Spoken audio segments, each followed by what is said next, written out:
Good morning. It's Monday. It's Music Monday. Time for Music Monday. You guys know me. Love me some Music Monday. We got music to talk about.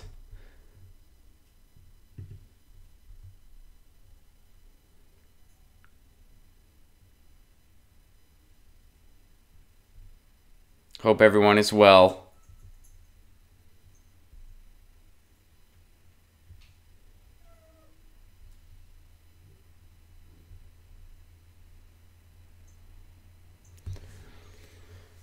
Whew.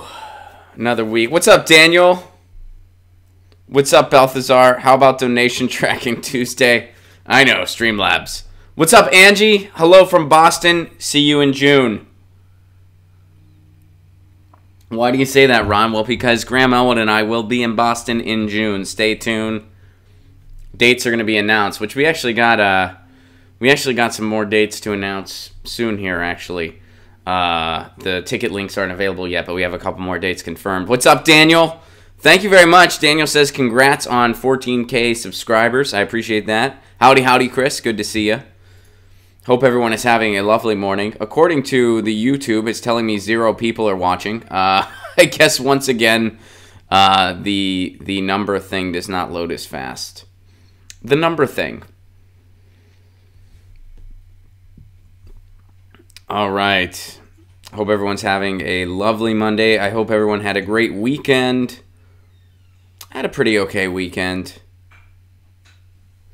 Actually, I went holiday shopping yesterday. So my fiance wanted to decorate the apartment, and she said, "Do you want to decorate the apartment?" And I said, "No, not really. I mean, like, I'll do it, but I'm not really into it." And then she told me that basically she really wanted to, and I was like, "All right, I'm in." And so we went to Big Lots to get some decor, and I was just being goofy. So they started playing some Christmas tunes, and I started dancing to it to be like goofy. Like I was like, "Hey, yeah, let's get in the spirit." And then as I was doing that, this guy with a neck tattoo, and he was a really tough-looking guy, he walked by, and I got a little self-conscious. I was like, like here I am, holidaying it out, then this tough dude walks by, and I was like, all right, I'm just messing around. I'm not really getting into this. My fiance wants to go holiday shopping. That's all that's going on here. And then, but then, here's the best part. I saw that dude in the store later. You know what he was doing? Same thing I was doing. He was with his Siggo, and she was making him shop for holiday decorations. So, and then I really decided to wear it, you guys, and I decided to get a calendar for 2019. You ready for this? Here, hold up. Boom. Yes. This is the calendar I wanted. $6. How could you say no? I like to have a physical calendar to look at. I keep most of my stuff on like a Google Calendar type thing, but sometimes for dates and stuff, it's good to have a grid. And I got me some cat dreams for 2019. I was debating between that and a calendar of Italy. You know, it was Big Lots. It was just, but I walked around with this with pride. And the neck tattoo guy, he was like, "Dude, whatever. We're both just here with our ladies, getting Christmas decor, and that's it. That's what we're doing." Chris, congratulations on graduating college. Chris Walker, good to see you. You have been MIA. Good to have you back. We've missed you. Joshua, how are you? Can't wait to see you in Portland soon. What's up, Tim? I'm looking forward to trying those cookies in New Mexico someday. I really want to do that. Good morning, Karen.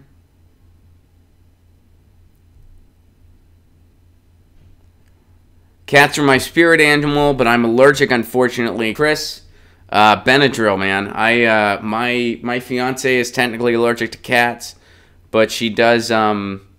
She takes some precautions, and we all live together in harmony. I don't know if you just heard, but Lucy it's like she heard her name. She just meowed. I don't know if you heard her, but that was her. There's a tree here now. Not a big one, like one of those little table trees, and that's there. So she's real excited about that. And guess what? We are over 30. Dave, hello from northern Italy. Ciao, come stai oggi? We are over 30, so that means the show officially begins. You know that's how we roll here. Welcome to Get Your News On with Ron, the world's first viewer-curated streaming news show. I am Ron Placone, your host. Good to see y'all. Hope you all had a wonderful weekend.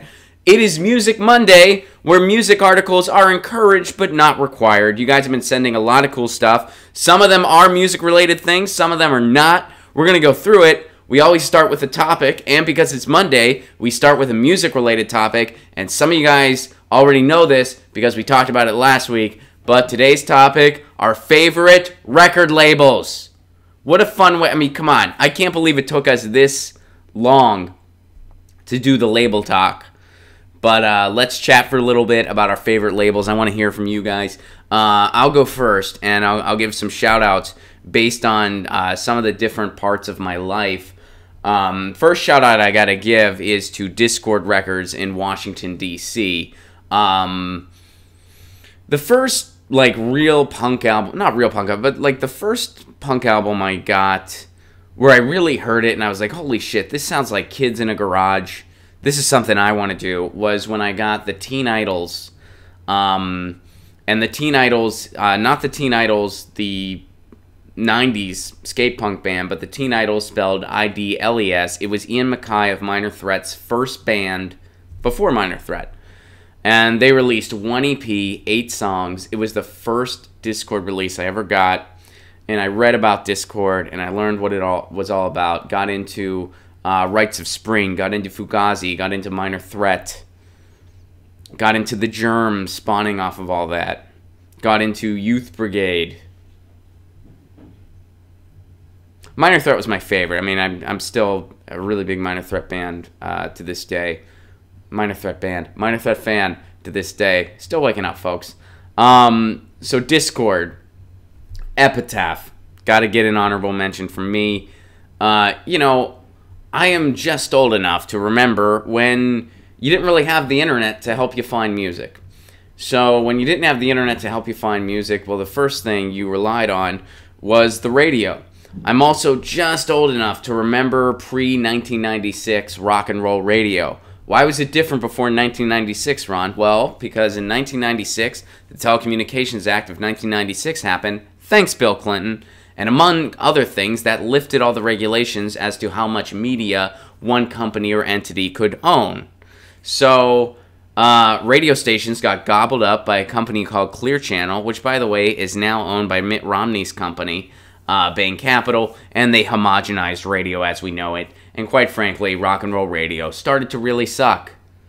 Do you remember rock and roll radio? The Ramones asked. If you were born after 1989, you probably don't. You probably don't is the answer to that. I'm just old enough to remember it. At least better rock and roll radio.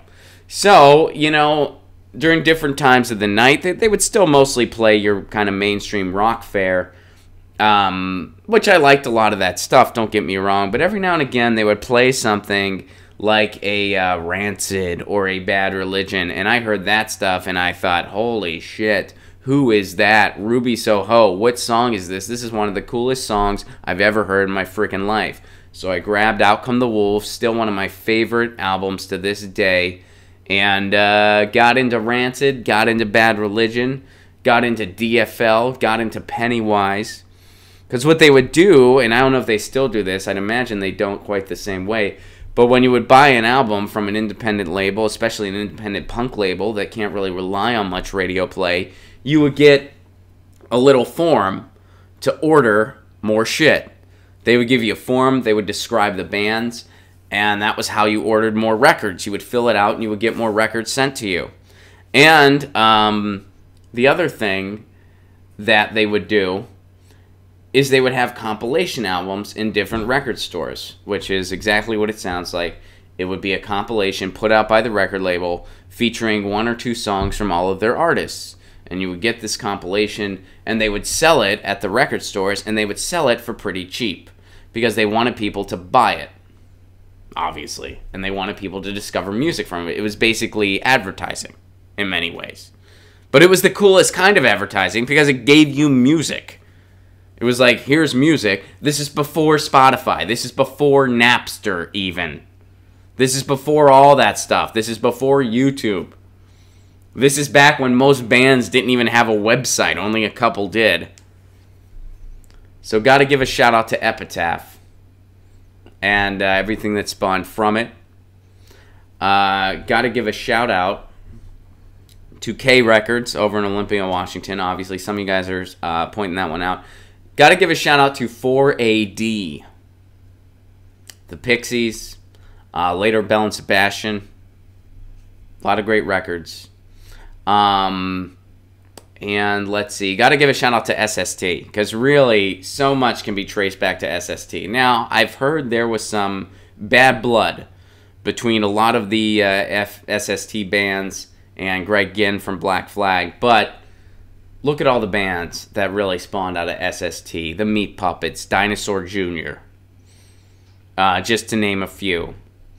A lot of the bands that would form kind of like the indie college alt-rock scene of the 80s and 90s, you can really trace back to SST.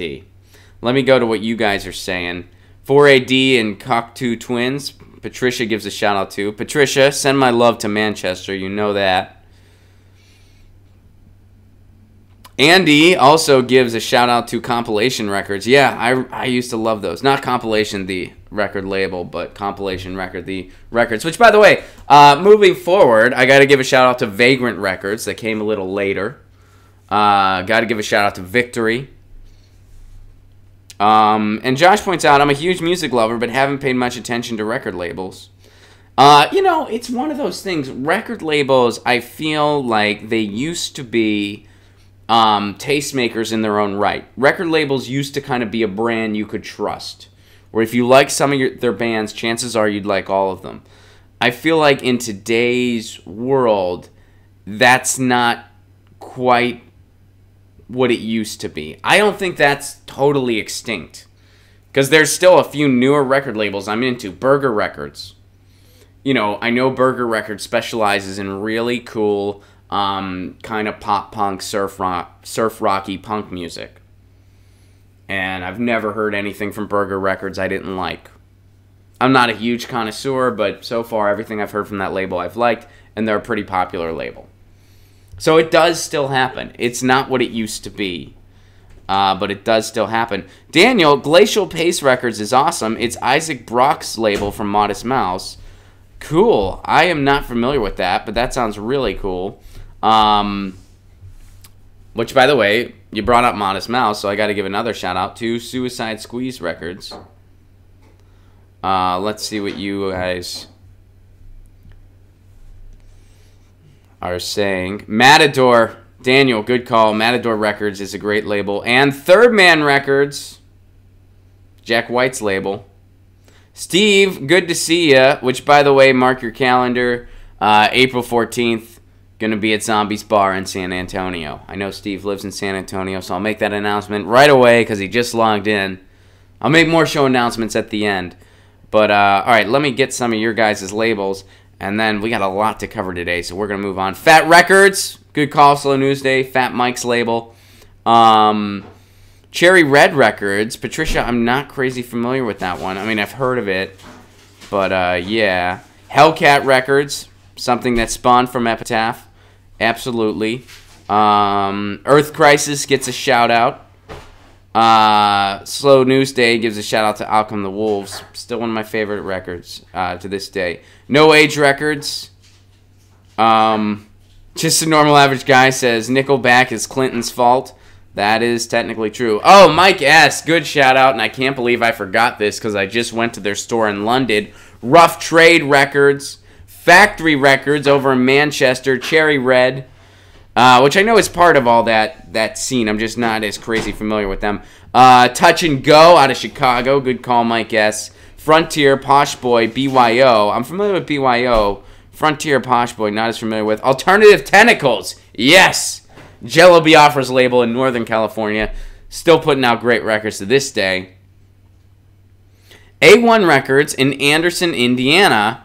Right on. Slow news day. Since you're bringing up Indiana labels, I would be wrong to not give a shout out to Secretly Canadian and Jaguar Records in Bloomington, Indiana, the college town that I went to college in and called home for a hot minute. And they're still putting out some great records to this day. And they started putting out comedy, actually. I think they did Tig Notaro's album. Which, by the way, I guess it would be wrong of me to not give a shout out to On Tour Records, the comedy label I am part of. And by the way, I'd like to think my album makes a great holiday gift. You can get Agnostic Holiday anywhere you get your stuff. You can get it over on the iTunes. You can get it on my website. Go to ronplacone.com. Plenty of places to get my record. And shout out to my label, On Tour Records. There's only about 4 or 5 comedy labels in the country. I'm on one of them. You know? Anti-Records, yes, also spawning from Epitaph. Focused a little more on singer-songwriters, yeah? That was kind of a little more their thing. And B.S. Jeffrey gives a shout-out to Fat Possum. Another great label. No Sleep Records, Plus 8 Records, Astral Works. Remember when Bad Religion was on Elektra? I thought it was Atlantic, actually. But I do remember Bad Religion did a major label release, mostly because they wanted to help get Epitaph out of bankruptcy, I'm pretty sure. I think that was why they did it. They wanted to use their advance to kind of help Epitaph out. At least that was the folklore amongst the kids. But I do remember that. I thought it was Atlantic, but maybe it could very well be Elektra. I don't know. I know as far as major labels goes, Elektra was one of the good ones because it was run by somebody who was really into music, and they were into bands like the Smiths and the Cure, and they wanted to put out those records. So, you know, whenever you see like somebody that's into really good stuff, you know, taking someone else's money and making great music, that's cool. Sub Pop, Suicide Squeeze gets a shout out. I'd be remiss to not mention Sub Pop. Of course, we can turn to Sub Pop for so much. And up in Seattle, Sub Pop money still funds a lot of the venues. You know, a lot of those venues are still funded by Sub Pop money. Because Sub Pop really cashed in because of a little band called Nirvana. Which, by the way, Nirvana, like, Sub Pop didn't want to give record contracts. This was before, when Nirvana was working with Sub Pop, which Sub Pop released their first album, Bleach, Sub Pop wasn't into giving record deals out. Like, they didn't want to sign, because they wanted, we're just going to do one record at a time. We don't want anybody to work with us that doesn't want to work with us. But what happened was Nirvana wanted a contract. They gave them one. Ended up being the best decision they ever made. Because when Nirvana, or it was just luck, Nirvana wanted it. Sub Pop didn't want to give it. Nirvana wanted it. Nirvana was like, sign us to a contract. They did. And then Nirvana became the biggest band in the world pretty much. Nevermind happened. And Sub Pop got a piece of that. Man, how... I mean, if I was Jonathan Poman and Bruce Pavitt, those are the Sub Pop guys, right? I mean, every day I would just be like, wow, best signature I ever did. Best signature I ever... Wow. Can you imagine that, like, signing your name on a piece of paper changed your life completely? And I know that happens all the time, but if they didn't do that, they would just be... I mean, they would still be doing well because they were putting out great records. They were making a living. And I'm sure Sub Pop would still be successful, but not like what happened. Emma gives a shout out to Stax. Yes. And you know what? We got to give a shout out to, and Andy also recommends the Stax Museum in Memphis. I second that notion. It's incredible. You also got to go to Sun Records, and you got to go to Graceland. Come on, you really do. Which, by the way, another label we can't be neglectful of, Sun Records. Come on. Kind of among the birthplaces of it all. Sun Records in Memphis, Tennessee. Who was Sam Phillips putting out? Elvis Presley, Johnny Cash, Jerry Lee Lewis. Yeah, that was a pretty good freaking label, huh? And he ended up really cashing in. Did he cash in on music? No, he cashed in on a hotel chain. Fun fact about Sam Phillips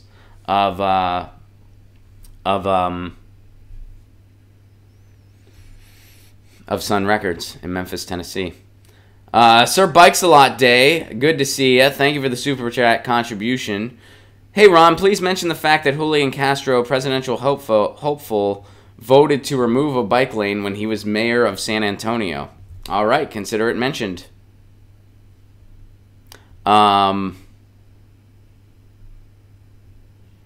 Let's see, what else are you guys saying? And then we're going to move on. I'm not familiar with that guy you mentioned. Danger House, nice Mike. Danger House gets another shout out. And A1 and A2 brings up some other record labels that really deserve a shout out from that era. Blue Note Records, Chess Records, absolutely.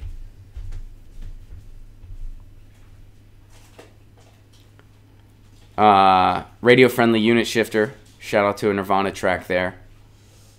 Euro gives a shout out to Warner Music Group. Love it.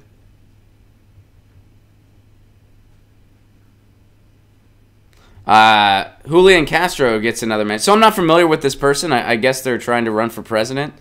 And allegedly they voted to remove a bike lane in San Antonio.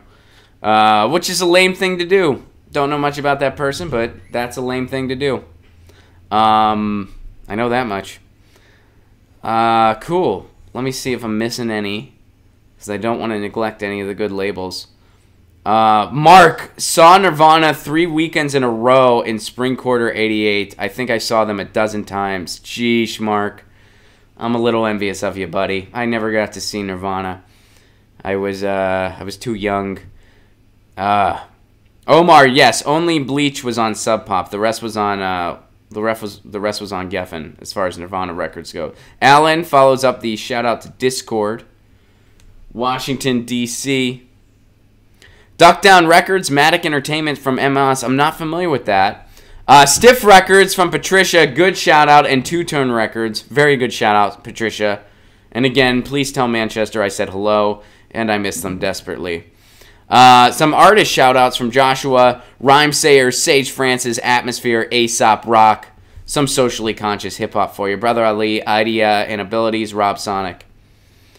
Patricia gives a shout-out to the John Peel Sessions. Nice. And someone, Slow News Days, gives another shout-out to Secretly Canadian. Cool, cool, cool. BYO gets another shout-out. Mystic Records for Rich Kids on LSD. Records. I'm not familiar with that. I don't know what that is. Metal Blade Records gets a shout-out. Hostage, a great record label from Southern California. I'm guessing with the was, it means it's no longer with us. Matador. All right. Man, you guys have... Oh, and Mr. Gone points out that Jawbox was on Discord. Some of the Discord stuff you forget it was there first. Same with Epitaph. Like, sometimes you forget, like, Dag Nasty was on Epitaph for a while. Yeah. Man, you guys have some great labels. Thank you guys for helping me out here. This was great. Tim also gives a shout-out that the Cure's Peel sessions are epic. And Omar says that Incesticide was an underrated Nirvana album. Well, it was kind of a compilation of a lot of their earlier recordings and B-sides. So, yeah, I mean, it kind of went under the radar because it was just at a time where they just had to put a record out. So they just collected a bunch of B-sides and covers and threw it out there. But, yeah, it's a really, really fun record. And it's a great collection. And they did some fantastic covers that really do go under the radar compared to what Nevermind did and compared to what... In Utero did. And when people ask me my favorite Nirvana album, I don't have an answer. It's so weird that they had such a short recording career, but they span so much as far as how different their records were that, yeah, it's impossible for me to pick a favorite, you know. Production-wise, my favorite one would have to be In Utero. I thought that Nevermind, well, some of my favorite songs in the whole wide world are on that album, and the flow of that album is fantastic. I do feel like there was a little bit of too many cooks spoiling the soup, because I felt like if I had to give one critique of that album, I would say it is mildly overproduced. Slightly, just slightly overproduced. You know. All right, let's move on. Guys, this was a great chat. We could do this for the entire hour, but then we would miss everything else that we wanted to talk about. All right, so we got a 1-2 story that concerns a little songwriter called Neil Young. You heard of that guy? Boom. This is from David. Neil Young criticizes festival sponsor Barclays over fossil fuel funding. Young says choice of sponsor for his London show with Bob Dylan doesn't work for me and claims promoters British Summertime jumped the gun. So Neil Young has criticized the promoters of a forthcoming London show for selecting the fossil fuel funding entity Barclays as a sponsor. Young is scheduled to perform alongside Bob Dylan at Hyde Park on July 12, 2019. And, you know, to my knowledge, Barclays is basically their kind of Bank of America. That's like a huge corporate bank over there. You know, admittedly, when I was over there, I did have to use a Barclays ATM many times because it was the only option. So, yeah, I know that's like their main bank over there. Writing on his website, Neil Young Archives, Young said that the choice of the sponsor doesn't work for me. I believe in science, I worry about the climate crisis, and am deeply concerned about its massive global ramifications. And Barclays is investing in fossil fuels, as Neil Young is calling out. Young said he was trying to rectify the situation and that he was in discussions about finding a different sponsor. He'd apologized to fans, describing the incident as an anomaly, and cited lyrics to his 1988 song, This Note's For You. I ain't singing for Pepsi, don't sing for Coke, I won't sing for nobody, makes me look like a joke. Well put, Neil, and I have a fun story about that before we move on to find out how this resolved. So I used to live in Nashville, Tennessee. A lot of you guys know that about me. And my friend's girlfriend at the time was working an event for CMA. CMA is like the big music fest. It's the Country Music Association's music festival. It's this huge, huge event where the city is flooded with people. Half of them have an acoustic guitar in their hand and a United States tank top on. You know, they don't have sleeves. They have a United States tank top on, and they look like they spend more time lifting weights than they do practicing the guitar. And in their mind, they're the next Johnny Cash. And who are we to say they're wrong? Bye. My fiance is leaving for the day. And but anyway, so that's CMA. Now, she was booking this event where she basically needed paid audience members, which we were only just paid in free food, and it was good free food, and an open bar. Yeah. And it was a concert by this band who isn't signed to a label, but they were sponsored by Mountain Dew. So the catch about this open bar that she didn't tell us about, all the free drinks had Mountain Dew in them, which I was not happy about. Not a big Mountain Dew guy. Kind of just wanted some whiskey on the rocks. But whatever. It was free. And this was a few years ago. I was a road comic. Didn't have a lot of money. So I was not going to pass down an afternoon of free food and free drinks if all I had to do in return was listen to some shitty Southern rock music. And yes, it was shitty Southern rock. But here's the part that's the kicker, based on what Neil Young said. At one point, the lead singer was talking to the crowd. Now, we all know we were paid audience. And he goes, "It is such an honor as an artist to be sponsored by Mountain Dew. Because as an artist, the most important thing for me is full creative freedom." And I looked around. I was the only person laughing. Nobody else laughed, by the way. I look around and I say out loud in a quiet room, did this guy just admit to a bunch of strangers that he doesn't understand the concept of irony? Nobody laughed, but I got a bunch of dirty looks and was never asked to do anything like that again. But it was fun for me. All right, so anyway, how did this story resolve, you ask? What happened with Neil Young? Hey guys, good news. Boom! Neil Young says Hyde Park show will proceed without Barclays as sponsor. Neil Young fought Barclays. Neil Young won this one. Rocker protested the bank's involvement, calling it a fossil fuel funding entity. Neil Young will perform at Hyde Park in London, England next summer after revealing that Barclays Bank would no longer be sponsoring the show. So long, Barclays. Hello, Neil Young. I wonder what Bob Dylan's take on all this is. I have a feeling he's just not even aware of it. I don't know. I'm not saying that Bob Dylan doesn't pay attention politically. Of course he does. I just feel like in recent years he has definitely slowed down a bit, right? I mean, that's fair to say. But kudos, Neil Young. Neil Young and Bob Dylan are still going to play this standalone concert in Hyde Park. July 12th, all tickets remain valid. The only thing that's changed, no more Barclays Bank, because they elect in fossil fuels. Invest in fossil fuels, excuse me, and that ain't cool.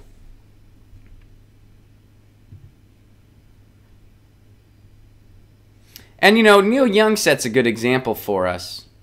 And here's another guy that for a long time now has been setting a pretty good example. Bruce Springsteen. Bruce Springsteen warns Democrats, find someone with vision for America's working class. Somewhere in the Democratic presidential playbook for 2020, I wonder, says the author of this piece, if there was any room for Bruce Springsteen. Well, he'd have my vote. This is not what you think. I'm not suggesting Springsteen should run for president. I know you're not, but he'd have my vote anyway. All right, let's go down. So Bruce Springsteen predicts that Donald Trump will win a second term because Democrats don't have a candidate who can speak to America's working class.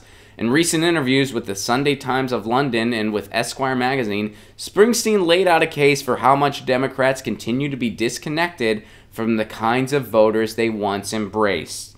The sorts of paid-by-the-hour, punch-the-clock workers who labor in factories and other middle-class jobs. It's as if there's a vast canyon. All right, blah, blah, blah, blah, blah. Springsteen says, I want to get to what Springsteen says, not this author's opining about it. No offense to the author, I just don't care. Springsteen says none of the prospective Democratic candidates seems to know how to speak to working-class voters. I don't see anyone out there at the moment. As if that's not damning enough, Springsteen went on to point out you need someone who can speak some of the same language, but Democrats don't have an obvious, effective presidential candidate. The boss gets it. The boss gets it. A lot of what's going on has been a large group of people frightened by the changing face of the nation. There seems to be an awful lot of fear.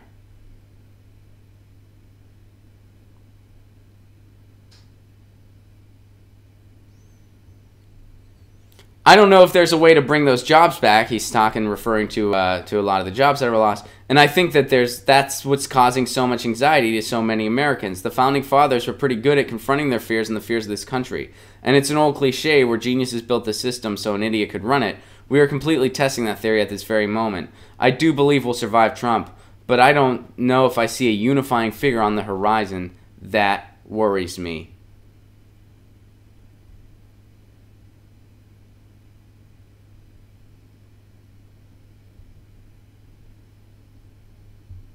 Well said, Bruce. And I don't disagree with him. Bruce Springsteen gets it. By the way, Bruce Springsteen, been rich for a really long freaking time. Bruce Springsteen has been rich for a very long freaking time. And I'm not saying that, like I don't mean that as an insult. I'm just saying, I'm a big Springsteen fan. What I'm saying is, he gets it. He gets it. He could very well be just as disconnected as, Chuck Schumer or anybody else. He has money. And there's a lot of other rock stars and celebrities who are completely disconnected. Go Google what Moby's been up to. Yeah, punk rockers hang out with the FBI, Moby. Good job. But Bruce Springsteen still gets it. Bruce Springsteen still gets it. Why does he still get it? Well, because he pays attention. Bruce Springsteen is a contrarian. He's an observer. He wasn't the outgoing guy himself. He was the shy guy that absorbed. And he's still doing that. That's why he gets this. And it's not because he's going out of his way to get it. It's because he just gets it. That's just who he is. That's the songwriter that he is. That's the artist that he is. And I'm a Springsteen fan. I know Springsteen's not for everyone. I'm a huge Springsteen fan, though.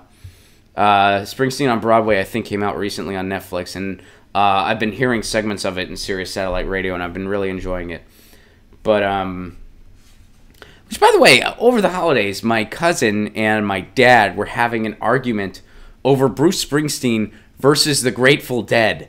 And I'm listening to this, and I'm like, dude, guys, I mean, as a listener, I prefer Springsteen over the Dead. That's just my, that's just my preference as a listener. But why are you guys, this is such a dumb debate. You guys are comparing apples and oranges.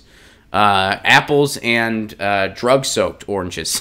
Hallucinogenic oranges. You're comparing apples and magic mushrooms. Not a fair comparison.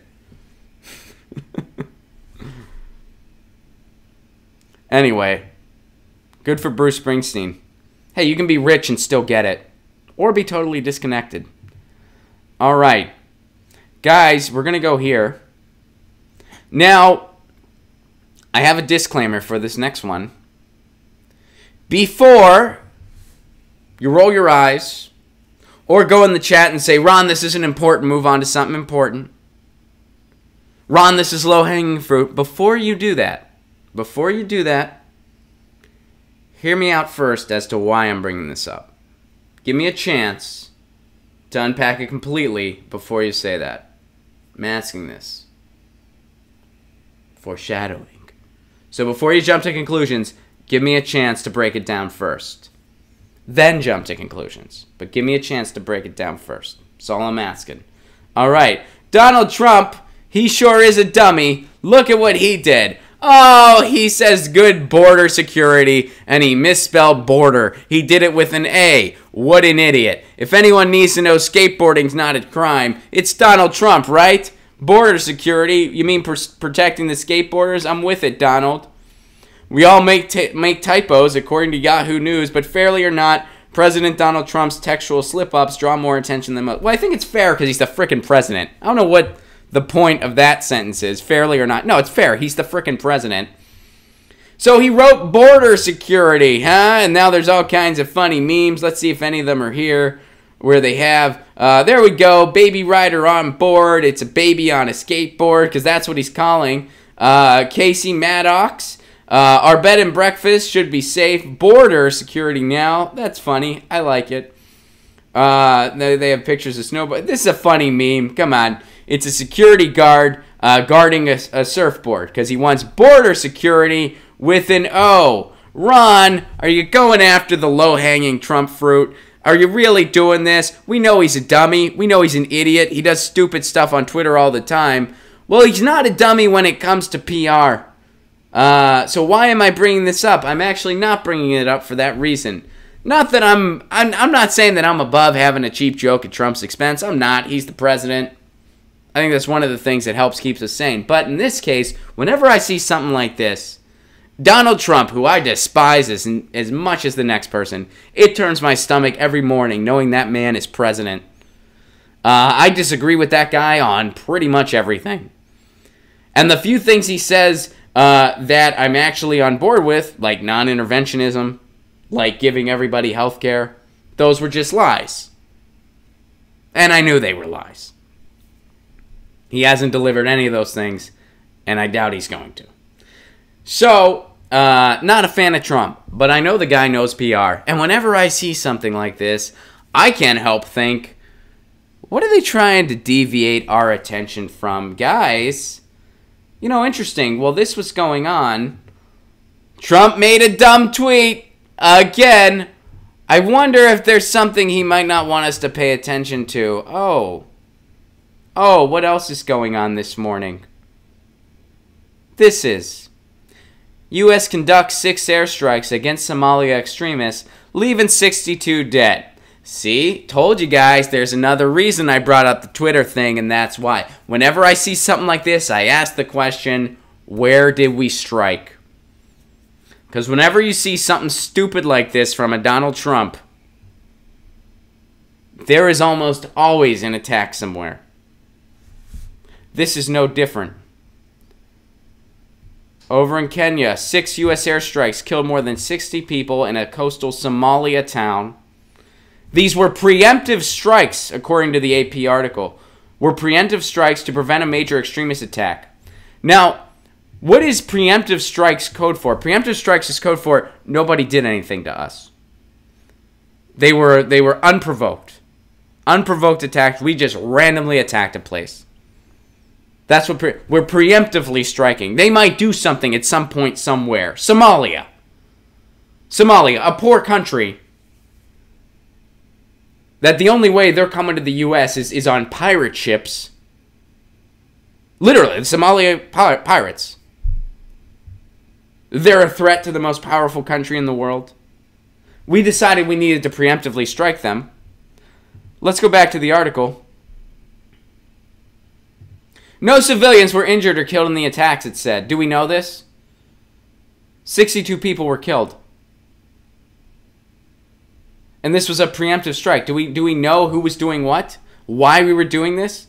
The strikes were carried out in close coordination with Somalia's government and were conducted to prevent al-Shabaab from using remote areas as a safe haven to plot, direct, inspire, or recruit for future attacks. Are you paying attention to this justification? We want to destroy shit so that it can't be used by the wrong people. We don't want the wrong people to get a hold of this stuff, so we're just going to destroy it. And 62 people are going to get killed. Tough shit. And according to this, there's no civilians were harmed. Well, who was harmed then? How do we even know? How can we even hang our hat on that? We can't. We can't, at least not as of right now. This is all breaking. There's a good chance more will unfold as the day goes on, but right now this is all breaking, and it's being largely ignored. Why? Because Trump tweeted something stupid. Which, by the way, Joe, make the tweet and this part all one clip. Don't break them up. Make this all one clip. Per favor. Happy belated birthday to Joe, by the way. Joe's almost 21. Next year is going to be a big birthday for him. It'll be his 21st birthday. And as somebody who's been 27 since the year 1933, I've had many 21st birthdays. They've all been good. So let's see if there's anything else. That's about it so far. U.S. airstrikes have picked up dramatically since Donald Trump took office and approved expanded military operations in the Horn of Africa nation.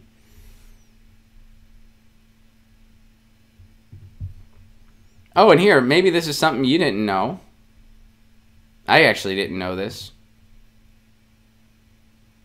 The U.S. has about 500 military personnel in Somalia. I didn't know we had that many people in Somalia. I didn't know we had any people. I mean, it's not surprising. I just didn't know it.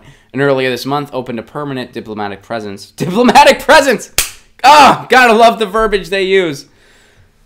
A permanent diplomatic presence in Mogadishu. And I'm probably mispronouncing that. I apologize. I'm doing the best I can.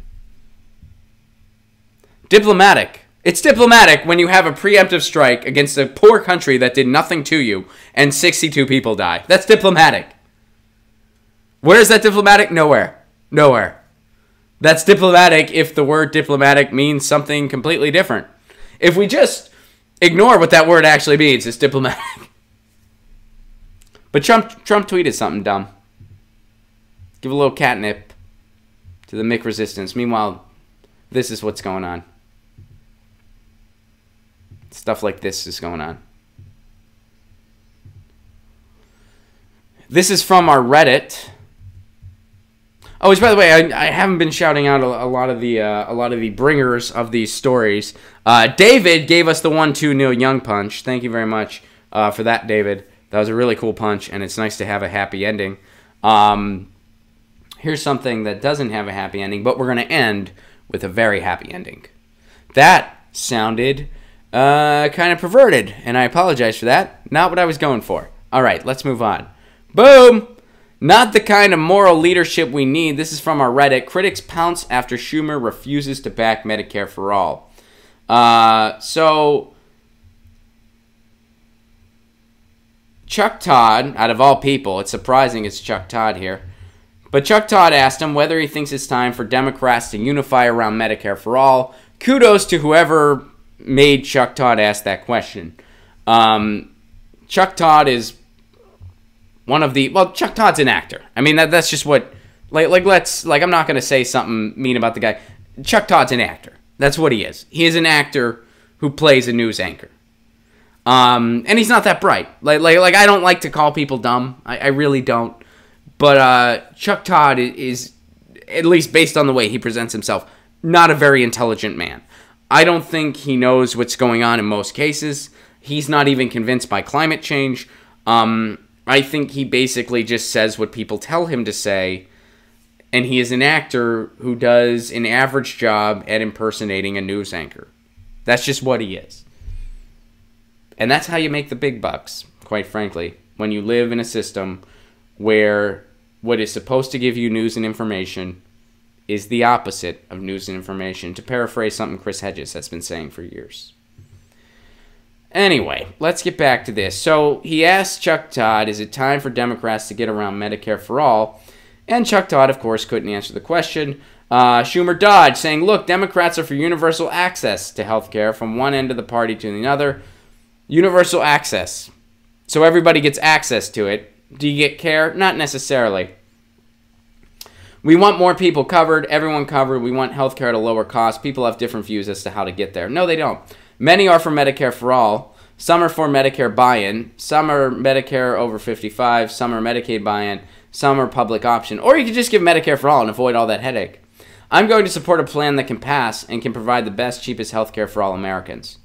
No, Chuck Schumer, you're going to support a plan that your donors are okay with. And that's not Medicare for all. And yes, this is different. You see how this is different? You see how there's a difference between somebody that says Medicare for all is next. We need Medicare for all yesterday. And something like this, something like Chuck Schumer, who doesn't support Medicare for all. There's other ways. There's so many other ways. No, there's not. There's not. Some support Medicare for all. Others support these other things that doesn't actually insure everybody. Really? Who are those others? You and your donors, Chuck? That's who it is. And this is why you got to get a red flag when Chuck Schumer clearly doesn't support Medicare for all and can't answer a direct question. When Nancy Pelosi can't answer a direct question. When Beto O'Rourke can't answer a direct question and instead give some answer that somebody will give. Oh, are you a progressive? Oh, I'm not really big on labels. That's what you say when you're not into dating somebody. Hey, are you guys official? We're not really into labels. We're just hanging out. That's how Beto O'Rourke feels when it comes to everybody having health care.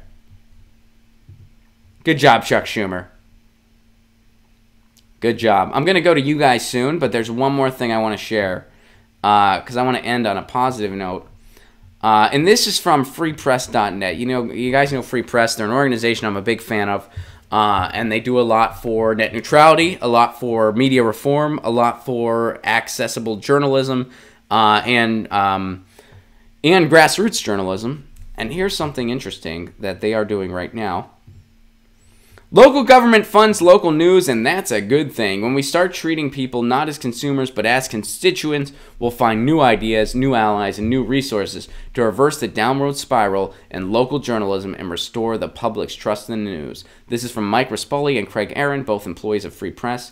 Public funding for journalism, the shock, the horror. Got that knee-jerk reaction out of your system? Great, because 2019 will be the year that more governments start funding local news.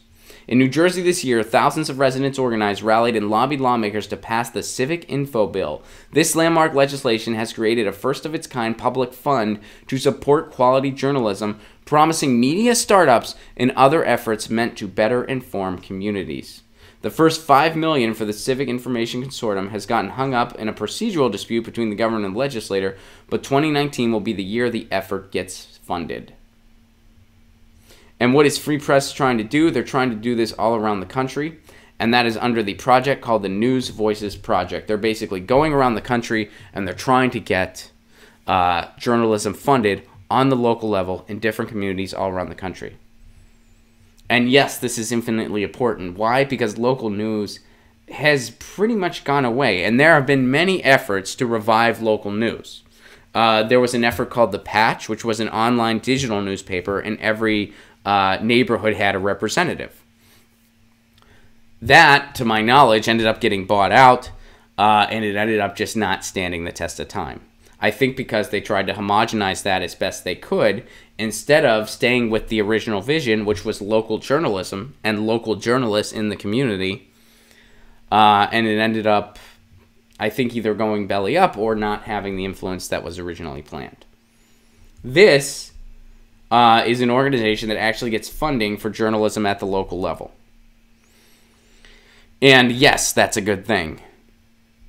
And yes, having a government just sign the check for journalism is a good thing. Does the BBC have its problems? Yes. Does the CBC have its problems? Yes. But is that type of model infinitely better than what we have in the United States? Absolutely. Yes. So we should have government signing the check for journalism. That doesn't mean government gets to dictate what goes into that content. It means they sign the check. And that means you can fund local journalism products because you're not going to worry about the bottom line as much. You're just going to worry about providing news and information. Because we need journalism, and journalism costs money. That's the reality of it. Sustainable journalism costs money. Journalists need to be able to make a living. And they are infinitely important to our society. Journalists are essential to a democratic society. They're not optional. They're mandatory. And we have forgotten the idea of journalism as a public good. We have forgotten that idea. We did have it at one point in this country, by the way. We had it. Prior to the 20th century, we had it. The government funded journalism. Because they would give subsidies to the Postal Service. To any media organization.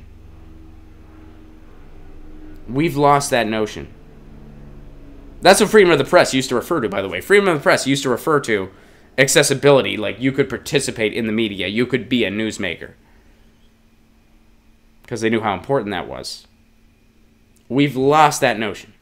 We've lost the idea of journalism as the public good. But freepress.net is having some effort to try to retake that back. And I look forward to seeing continued success on that project. Let me see what you guys are saying to end the show today. And by the way, for more information on the News Voices Project, go to freepress.net. And that's it for that. Let's see what you guys are saying to end the show today. And that's all. That's how we're going to end. That's how we're going to end. DLJ, isn't journalism protected by the Constitution? What happened there? Great question, DLJ. We have forgotten what a lot of those notions mean. We really have. Tim Flowbug, awesome spot on Nico House's show. Thank you. Thank you very much.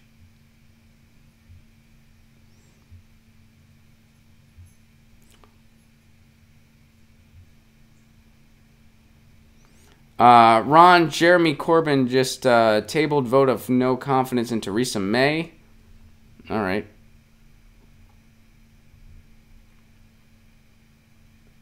I am not familiar with that. Hoot Hoot Burns is saying Corbyn called a no confidence vote. So I know, like, okay, so we'll cover that more tomorrow.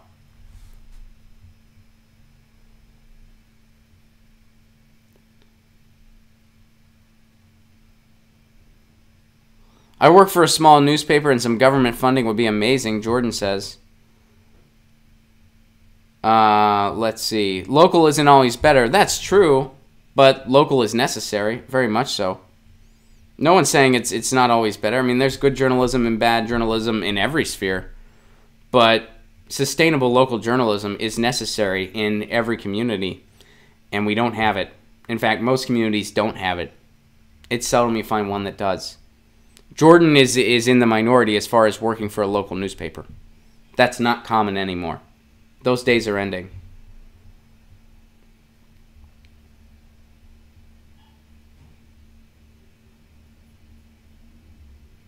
Oh, and Voodoo Baby updates that Theresa May survived the vote of no confidence vote. Well, she survived the one in her own party, too. She survived the Tory one as well.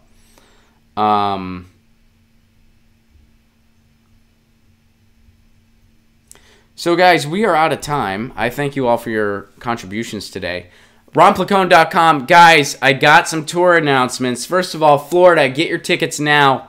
January, we're coming to Florida. Romplacone.com for tickets. March, we got Pensacola, Florida, and we got New Orleans, and we're going to have a few more dates in that area. Keep your eyes peeled for that. April, just confirmed the rest of our Texas run. April 14th, Zombie, San Antonio, Texas. April 15th, Velveeta Room in Austin, Texas. Can't wait to see you, San Antonio and Austin.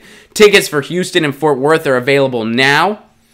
And tickets for San Antonio and Austin will be available very soon. May, Salt Lake City, Utah, doing 2 nights with Graham Elwood. One night is the Progressive Comedy Tour. The other night is Live Political Vigilante. And then May 13th, tickets will be available soon, but May 13th, we're going to be at Liquid Laughs in Boise, Idaho. June, we're coming to the East Coast. Keep your eyes peeled for dates. Most tickets are available now. The ones that aren't will be available very, very soon. And I got some local stuff. December 22nd, I'll be at Corbin Bowl in Tarzana. You can get tickets on my website, romplacone.com. And December 26th is the last politics night at the dojo for the year. Drop me a line to get on the guest list for that show, all of my LA friends. If you can support this show on the sustainability end, please do consider becoming a patron. I'm really close to making some upgrades, but I need some more patronage. So if you are so able, if you're not able, don't worry about it. But if you can, if you got an extra $1 a month, want to give it to this show, please do consider it. Patreon.com/Romplacone. You get all kinds of cool content. And you can get free tickets to my shows when I'm coming to your town. And you get my album. The album's available for all the patrons. Guys, you are awesome. Thank you very, very much. It was wonderful seeing everybody. I missed you all. I miss you guys. Whenever we don't do shows, I miss it. I hope you miss it too. I don't like getting my news on the old-fashioned way. I like getting it on this way. It's more fun this way, isn't it? I'm not even seeking validation. I'm just saying how I feel. You guys make it awesome. You guys make it freaking awesome. Celeste, you're not going to have to wait long for New York. We're coming. June, we're coming. I will give Lucy your love. She's floating around here somewhere. She's real excited because there's all kind of decorations out now. So she's stoked. You guys are awesome. Thank you for making the news more palatable. Thank you. It's so, we live in such a weird time, and if it wasn't for you guys, this would be so much more depressing. You know? You know what I mean? Yeah. And Celeste, we're coming to New York and Philly. You don't have to pick. You don't have to pick. You guys are great. Thank you so much for being here. I'll be back tomorrow. Same time, same channel. 10 a.m. Pacific Standard Time, 1 p.m. Eastern Time. I will see you then. Have a wonderful Monday. Happy Music Monday.